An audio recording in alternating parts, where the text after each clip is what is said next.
dumarating sa buhay natin na hindi natin alam kung bakit ipinadala.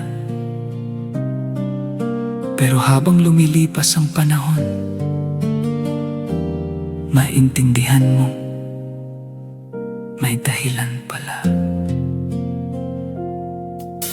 Noon, pangarap lang ang lahat ng nasa isip, mga bagay na tila malayo at mahirap abutin. Sa bawat gabing tahimik, ako'y nangangarap na balang araw ang buhay ko rin ay mag-iiba.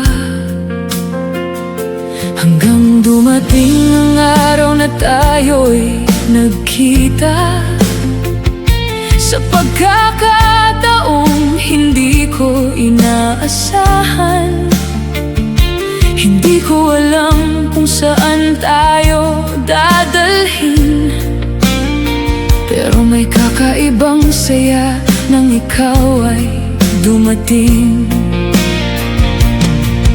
At mula nang ikaw ay makasama, unti-unting nagbago ang aking pananaw. Ang dating sana'y naging kaya pala,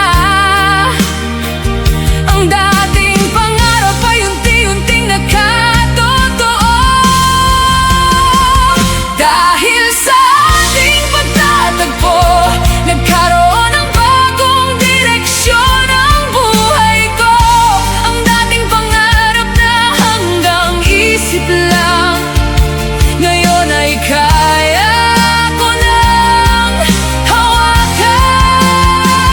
Dahil sa ating pagsasama, natutunan kong maniwala sa sarili ko. At ang mga biyayang dumating sa atin, hindi lang para sa atin, kundi para makatulong din sa iba. Hindi man naging madali ang bawat hakbang, may mga pagsubok, may luha at pangamba.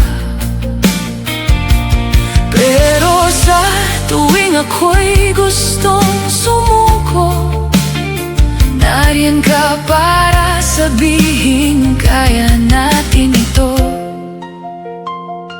Unti-unti nating narating ang pangarap na dati akala natin ay imposibleng mangyari. At bawat tagumpay na ating nakakamtan, mas lalo nating nakikita ang tunay na dahilan. Hindi pala sapat na tayo lamang ang umunlad, kung may iba pang nangangailangan ng pag-asa. Kaya bawat biyayang hawak ng ating kamay, ginagawa nating tulay para makatulong sa iba. At ngayon ay naiintindihan ko na kung bakit tayo pinagtagpo ng tadhana. Hindi lang para baguhin ang buhay ng isa't isa, kundi para maging dahilan ng pagbabago sa iba. Dahil sa ating pagtatagpo, nagkaroon ng bagong direksyon ang buhay ko. Ang dating pangarap na hanggang isip lang, ngayon ay kaya ko nang hawakan.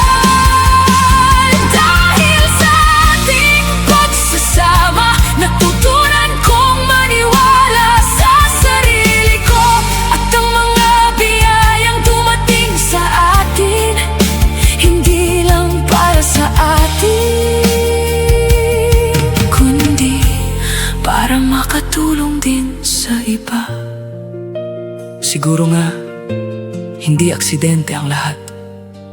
Ang pagkikita natin, ang mga pagsubok na pinagdaanan at maging ang mga biyayang dumating. Dahil kung hindi tayo pinagtagpo, marahil hindi rin natin makikita kung gaano karaming buhay ang maaari nating matulungan. Dati, nangangarap lang tayo. Ngayon, isa-isa na nating nagagawa. At ang pinakamagandang bahagi, may mga taong kasama nating nangangarap at bumabangon. Dahil sa ating pagtatagpo, may mga pangarap na naging realidad. Ang dating sana, ngayon ay nagawa na. Ang dating panaginip ay nasa ating harapan na.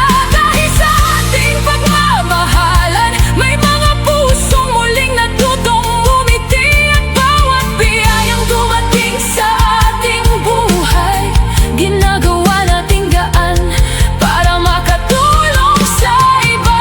Kung noon ay pangarap lang ang lahat, ngayon ay masasabi natin kaya pala. At kung tadhana ang nagdala sa'yo sa akin, baka ito'y para sa mas malaking dahilan. Dahil sa'yo, dahil sa atin, dahil sa tadhana, ang dating pangarap ngayon ay realidad na. At ang pinakamagandang biyaya sa lahat ay ang malaman natin ang buhay natin nagbago, ay naging dahilan para may iba ring buhay na mabago. Dahil sa ating pagtatagpo, may mga pangarap na natin